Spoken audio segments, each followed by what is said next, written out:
Okie doke. We're just clicking away here to go on Facebook Live. And I think we're doing it. Okay. One more second and we're going to get going. Today is a really important topic. Okay. So hello and welcome to Let's Talk with Camila. Thank you all for joining me today. I feel today's topic is a very important one and wanted to share that with you. And that is really how you can impact your mental health. You know, many people are already well into what we will call pandemic fatigue. And we're starting to see, people going against the restrictions, the protocols. Many people have started or are participating in, riots and things that are going on. And I'm going to say that many still are not even well prepared for the second lockdown. And we don't even know how long this lockdown is going to be or if there will be future lockdowns. And while there is a promise of a vaccine, we still don't know even if this vaccine is even going to work. So the restrictions are being imposed are affecting our mental health for sure. And everyone is being affected, myself included. And of course, some people worse than others. So how exactly is it? How are we being affected? Well, there are things that used to bring us joy and pleasure and meaning. And many of these have been taken away. And this is what's causing us the stress, the anxiety, and insomnia. And I'm here today to tell you that there is hope. Yes, this is something that you can do. There is something that you can do to help yourself. Psychologist Carol Riff created a model for psychological well-being. And this is what I'd like to talk to you about today. It's called the Riff model. And it states that in order for you to be well, you need a couple of different things going on in your life.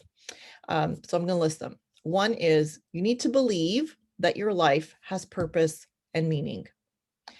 For those people that have, literally dove into their life savings and created their own personal economy with a business and that's been shut down, that can impact your purpose and your meaning. The second part is you should feel that you have autonomy. And that is, having control over your environment, which with restrictions is difficult. The third one is you should be experiencing personal growth. I know I've dove into this one, and me and my colleagues have all spent a lot of time in personal growth the last 6 months. And I'll talk a little bit more about that. You should feel that you're managing your life well. Well, what the heck does that mean? So we're going to touch upon that one as well. The next one is you should have positive relationships. I think that one's a no-brainer, but we're going to go into a little bit more detail there. And you should know yourself well. So look, in normal circumstances, everyday occurrences can often allow us to maintain our psychological well-being without really much effort or intention. We could have chance encounters with colleagues. Maybe we will meet new people and get a boost of energy from that new encounter. Maybe by visiting a place, going out with your friends, going on a date, maybe the anticipation of going on vacation. Well, all of these things have been taken away. So lockdowns are preventing us from experiencing many of these things. And when our activities are restricted, our lives feel like they've diminished. And in some cases, they actually are. And this is why we must be even more intentional about protecting our psychological well-being. So one of the ways to do this is to create a well-being plan that addresses your psychological needs. And, presenting Dr. Riff's model is a great way to get going on this well-being plan. So I'm just going to address some ideas that might be useful as you develop your own plan, and obviously base it on your particular needs and your circumstances. So let's explore purpose and meaning. Dedicating time to think about what gives your life meaning. What is most important for you? Is it religion? How can you leverage your faith then through these challenging times, just as an example?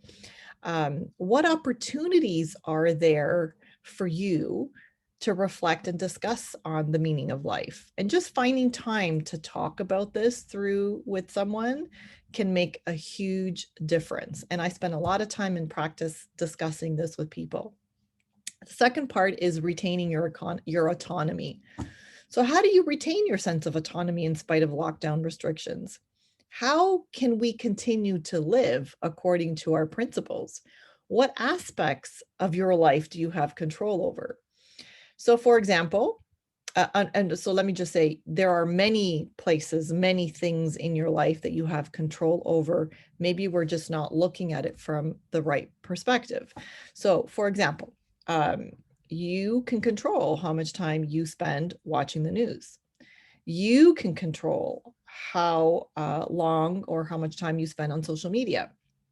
You can control whether you can go outside or not. You can control whether or not you make your bed or what you're going to be eating today. So let me just say this. It is a bad idea. It's a bad idea to just wait it out. It is important for you to take charge of your life right now. So by creating goals, targets that you can look at weekly and put them in your schedule is important. It gives you something to strive for. And I think that that is a very good well-being plan. 3, experiencing personal growth. How many of you have actually taken time to learn something new? Post it in the chat. I'd like to know, what have you taken on? Personally, I've spent a lot of time on creative content for my business. I love it. And it's just given me the time to get that done. So what have you been doing? You don't have to master anything, but what have you been doing for personal growth? And to me, that's really important. Also, focus on your fitness, your physical health. You can create targets doing that too, right? So that's important. What's important is to not stand still. It's to keep moving. Okay. So I'm gonna say it again. Having a plan of waiting it out and doing nothing is not a good plan. Okay. Number 4, managing your life well. Well, we should definitely avoid the temptation to become complacent. It's important to have routines, waking up at the same time every day, going to bed at the same time, getting dressed, even if you're not going to work. I know lots of people that just hang out in their pajamas all day, not good.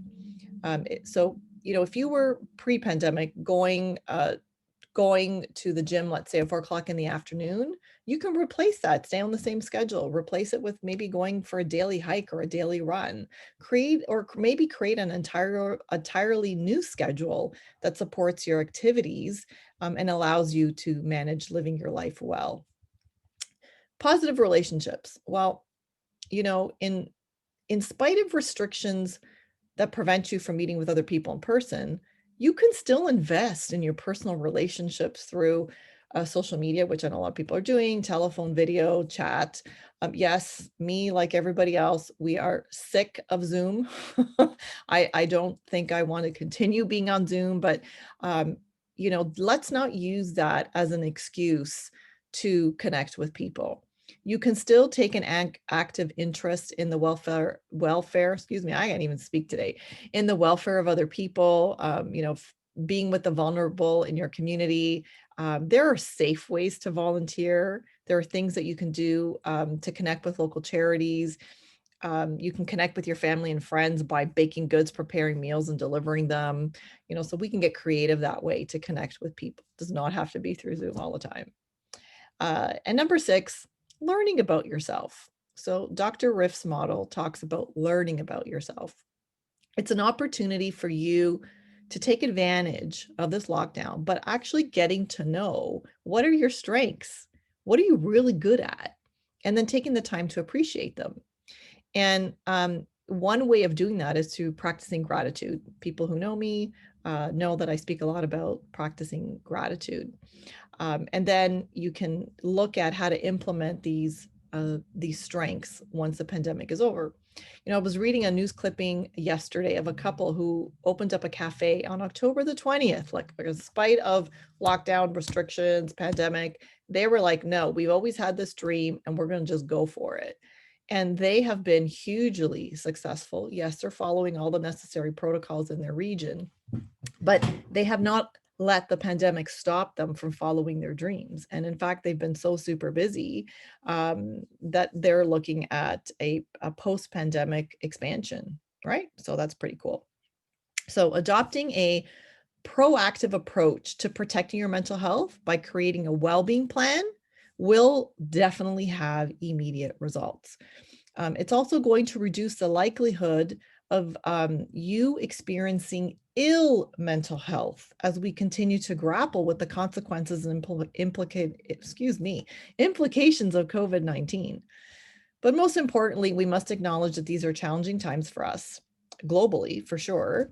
And whether, we're impacted directly by this virus or maybe indirectly by people that are close to us.